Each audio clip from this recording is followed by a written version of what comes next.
Ami, entends-tu le vol noir des corbeaux sur nos plaines? Ami, entends-tu ces cris sourds? Le 27 mai 1943, des hommes se réunissaient dans la clandestinité au 48 rue du Four. Les résistances devenaient la résistance française. Plus de 70 ans après, les survivants continuent d'insuffler en France l'esprit de résistance. C'est pour que leur héritage soit pérennisé et que leur combat reste toujours d'actualité que cette date historique est devenue une journée nationale. Le 8 mai 1945, le général de Lattre de Tassigny, commandant la première armée française et futur maréchal de France, signe à Berlin l'acte de capitulation de l'Allemagne nazie. Nous venons, il y a 20 jours à peine, de commémorer le 70e anniversaire de cette date historique. La délégation allemande est introduite dans la salle. Le maréchal Keitel entre et salue l'assistance avec son bâton de maréchal, sans que l'on ne réponde à son salut. Puis il aperçoit le drapeau tricolore. Ah, il y a aussi des Français. Nous avons écouté tout à l'heure nos deux jeunes élèves, Clément et Martin. Tous deux ont lu un texte écrit de la main même de Jean Moulin. Ces textes figurent dans le livre que Laure fit éditer après la mort de Jean Moulin. Combat. C'est le seul livre écrit par Jean Moulin. Merci à vous tous pour votre présence. Je suis heureuse de vous voir plus nombreux chaque année en ce 27 mai. Nous commémorons pour la deuxième année la journée nationale de la résistance devant ce mémorial. Je souhaite rendre un hommage tout particulier à la section départementale des forces françaises combattantes, dont le président Bernard Bermond, et qui fut en 1964 le premier président du comité régional à supporter ce projet à son terme. Je remercie son successeur, François-René Christiani Fassin, qui ardemment a continué durant 5 ans à faire vivre le comité et ce mémorial. Riche en événements, l'année 2015 est l'année où nous célébrons le 70e anniversaire de la libération des camps, le retour des déportés et la découverte de l'univers concentrationnaire nazi. Les 2 premiers camps libérés en juillet-novembre 1944, les autres de janvier à mai 1945. Mais saurons-nous jamais avec certitude combien de camps avaient été construits? Combien d'hommes et de femmes périrent dans ces sinistres tombes? Je ne m'étendrai pas sur les souffrances des victimes de la barbarie nazie dans tous ces camps de concentration, tant elles sont indescriptibles. Le 7 mai 1945, la capitulation sans condition de l'armée de l'Allemagne nazie est signée à Reims. Mais l'histoire retiendra la date du 8 mai 1945, où est ratifiée à Berlin cette capitulation. C'est le général de Lattre de Tassigny, commandant en chef de la première armée française, qui représentera la France. Cette année, nous en avons commémoré le 70e anniversaire. Le 70e anniversaire de la fin de la Seconde Guerre mondiale, en espérant que ce soit la dernière. Après la drôle de guerre, qui aura duré 9 mois, après que Pétain ait signé l'armistice le 22 juin 1940, la France occupée pendant 4 ans est enfin libérée. En poste à Chartres, le 17 juin 1940, le préfet Moulin est obligé d'accompagner les Allemands sur les lieux où des exactions contre les populations civiles ont été commises. De toutes parts, des cadavres mutilés de femmes et d'enfants. Les Allemands exigent du préfet qu'il signe un soi-disant protocole établissant la responsabilité des soldats africains. Durant plus de 7 heures, il sera sauvagement frappé mais ne cédera pas, déclarant « Je ne peux pas signer un texte qui déshonore l'armée française ». Ses bourreaux le jettent dans un obscur réduit dont le sol est jonché de débris de verre. Il s'interroge. Je sais qu'aujourd'hui je suis allé jusqu'à la limite de la résistance. Je sais aussi que demain, si cela recommence, je finirai par signer. Il tente alors de se trancher la gorge avec les débris de verre. Quant au petit matin, ses tortionnaires viennent le chercher. Il les attend debout dans son uniforme de préfet maculé de sang. 3 jours plus tard, il reprendra ses fonctions. Puis viendra la révocation de Vichy et la clandestinité pour rejoindre Londres. Mandaté par le général de Gaulle, Jean Moulin, parachuté avec ses 2 compagnons, Raymond Fassin et Hervé Montjarret, retrouver sa terre de Provence dans la nuit du 1er au 2 janvier 1942, avait pour mission la création de l'armée secrète et l'union de tous les mouvements de résistance que s'appelleront les murs, qui s'étaient constitués dans la France non occupée. Sa réussite est telle que le général de Gaulle en fait son représentant pour toute la France à l'issue de sa 2e mission à Londres, en le chargeant de créer ce qui s'appellera le Conseil national de la résistance, il y a 72 ans aujourd'hui. Au siège de la Gestapo à Marseille sévissait le tristement célèbre Dunker de l'âge. Pour nous, famille de résistants, nous avons tous connu ça. Le traître Jean Muton, alias Lunel, transfuge du groupe de combat, lui fournissait les renseignements qui permettaient aussi d'informer Klaus Barbie. C'est ainsi que le 21 juin 1943, la Gestapo fait irruption dans la maison du docteur Dugoujon à Caluire, où devait se tenir une réunion secrète. C'est l'arrestation de Rex et de ses compagnons. Qui les a trahis? Est-ce Hardy? Est-ce à cause de la boîte aux lettres qui est écriée? Jean-Pierre Azéma écrira « Il y a un traître et il y a un responsable ». Emmenés à la prison de Montluc, ils subirent les pires tortures. Barbie s'acharne sur Moulin qui sera ensuite dirigé sur Paris puis transféré à Berlin. Mais n'ayant pas survécu à ses blessures, il décède dans le train sans jamais avoir parlé. Il fut déclaré mort en gare de Metz le 8 juillet 1943. Jean Moulin était le préfet de la résistance. Il en est l'unificateur. Dès le mois de mai 1940, il écrivait « Nous allons devoir résister, nous compter et nous unir ». Il avait déjà prévu l'appel du 17 juin de Pétain à cesser le combat. Il avait aussi anticipé l'appel du 18 juin du général de Gaulle. Les valeurs de la résistance sont encore de nos jours des valeurs modernes. La lutte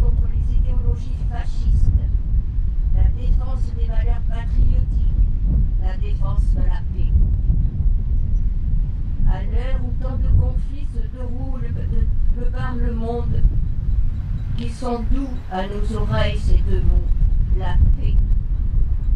L'histoire ne doit pas tomber dans l'oubli. Nous, passeurs de mémoire, nous vous tendons la flamme, enfants de France,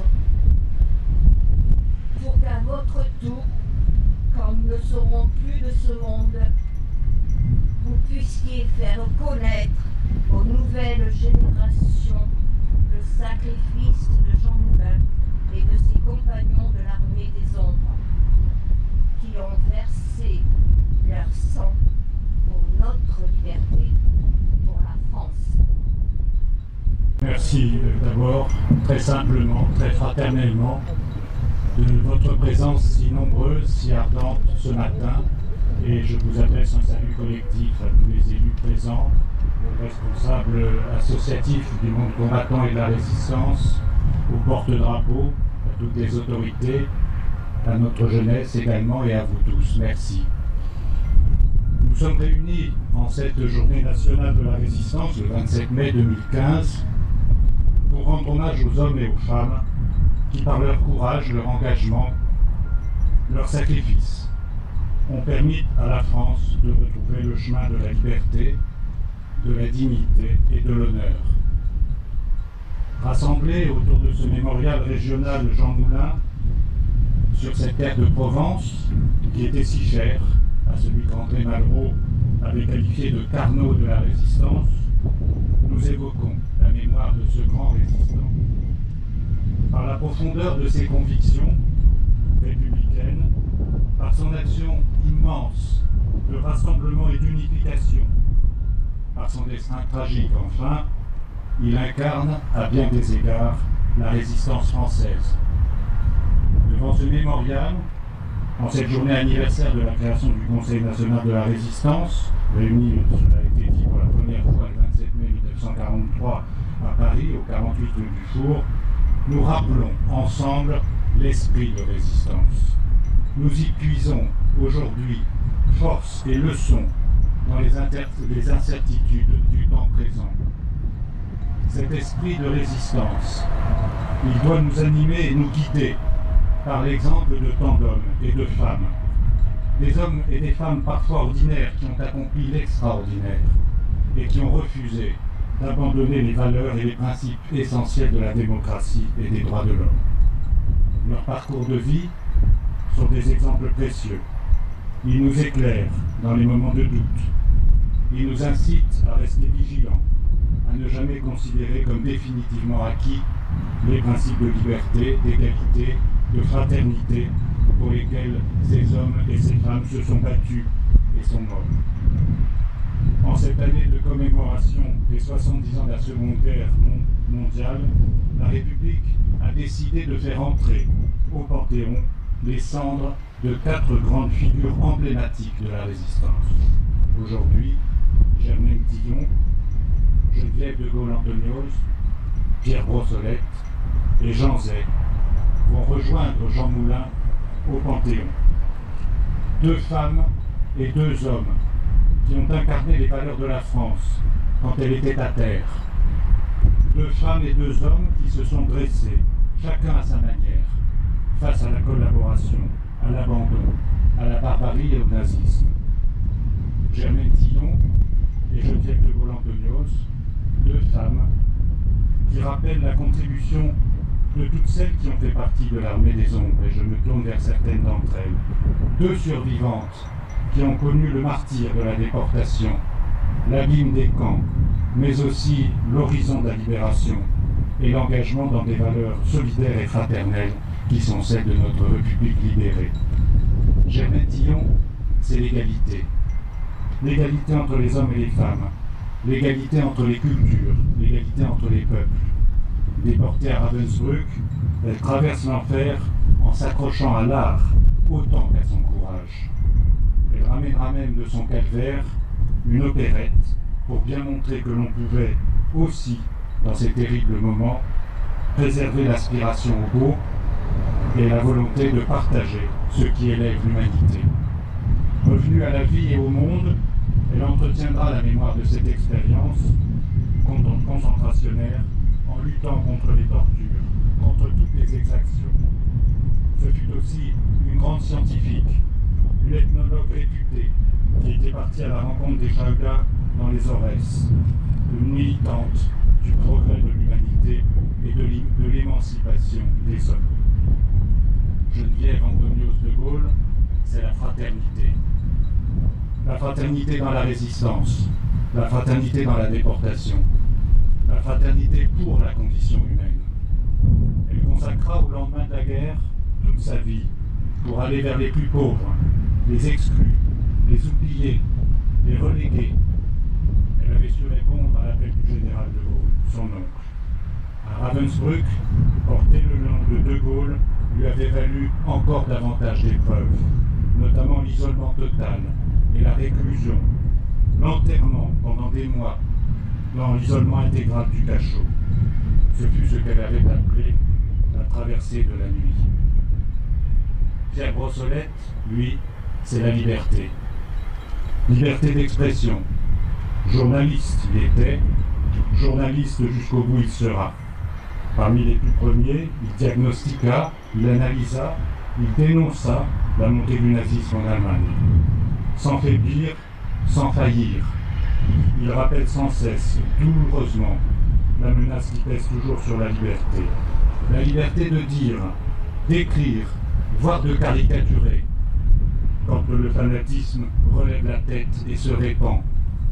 La liberté de penser aussi, parce que c'est un intellectuel, quelqu'un qui écrit, qui réfléchit, qui imagine le monde de demain. La liberté d'action, enfin. Lui qui avait tellement souhaité la réconciliation avant-guerre entre la France et l'Allemagne, il s'engage et il rejoint l'armée dès 1939.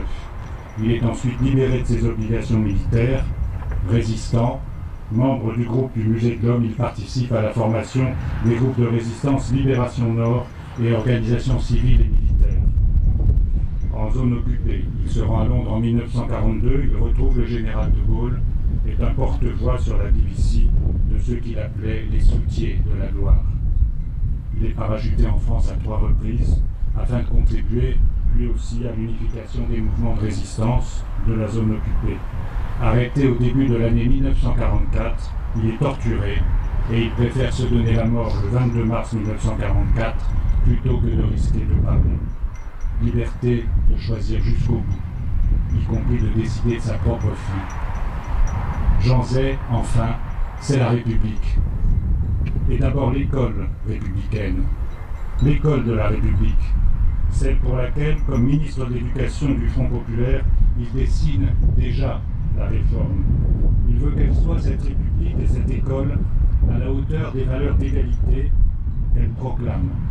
La laïcité de la République pour laquelle il lutte n'est évidemment pas faite pour opposer, mais pour réconcilier et unir les différentes conditions de notre peuple dans la synthèse républicaine. La culture, c'est aussi pour lui la République. Non pas pour en faire un outil de propagande, mais pour en donner l'image la plus belle qui soit, pour en faire un instrument de liberté, pour mettre le beau à la portée du plus grand nombre, pour transformer chaque journée de travail en une vraie journée de vie. Il réfléchit pendant sa captivité, subir et néanmoins imaginer, inventer la République nouvelle. Il en fit le récit dans Souvenir et solitude, mais il ne vit jamais cette République à laquelle il avait rêvé. Sorti de sa prison en juin 1944, quelques secondes avant les premiers combats, quelques instants en tout cas avant les premiers combats de la liberté de notre pays, il est conduit dans une forêt isolée, il y sera exécuté par la milice, par des Français.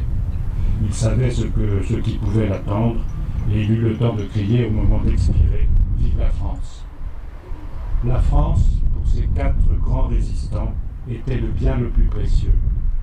La France, c'était d'abord leur pays, leur patrie, mais ce n'était pas seulement leur pays, leur patrie. La France, c'était aussi l'idée, c'était des valeurs, c'était des principes au nom desquels ils étaient prêts à faire le sacrifice de leur vie. La France était leur fierté. Voilà pourquoi nous devons rappeler avec constance que cet esprit de résistance qu'ils ont défendu hier avec ferveur et dévouement nous permet aujourd'hui de vivre dans un pays libre. En ce 27 mai 2015, 4 personnalités emblématiques de la résistance portant ces valeurs de liberté, d'égalité et de fraternité républicaine, feront leur entrée au Panthéon. Puissent-elles demeurer vivantes longtemps encore dans le cœur et l'esprit des générations à venir. Vive la résistance, vive la République, vive la France. Le chant des partisans, chanté par la chorale de la présentation de Marie. Ami, entends-tu le vol noir des corbeaux sur nos plaines, sur nos plaines? Ami, entends-tu les cris sourds du pays? On enchaîne, on enchaîne. Ohé, partisans, ouvriers, paysans, c'est l'alarme, c'est l'alarme. Ce soir, l'ennemi connaîtra le prix du sang et des larmes, et des larmes. Montez de la mine, descendez des collines, camarades, camarades. Sortez de la paille les fusils, la mitraille, les grenades, les grenades. Ohé, les tueurs à la balle et au couteau, tuez vite, tuez vite. Ohé, saboteur, attention à ton fardeau, dynamite, dynamite. C'est nous qui brisons les barreaux des prisons pour nos frères, pour nos frères. La haine à nos trous, c'est la faim qui nous pousse, la misère, la misère. Il y a des pays où les gens au creux des lits font des rêves, font des rêves. Ici, nous vois-tu, nous on marche et nous on tue, nous on crève, nous on crève.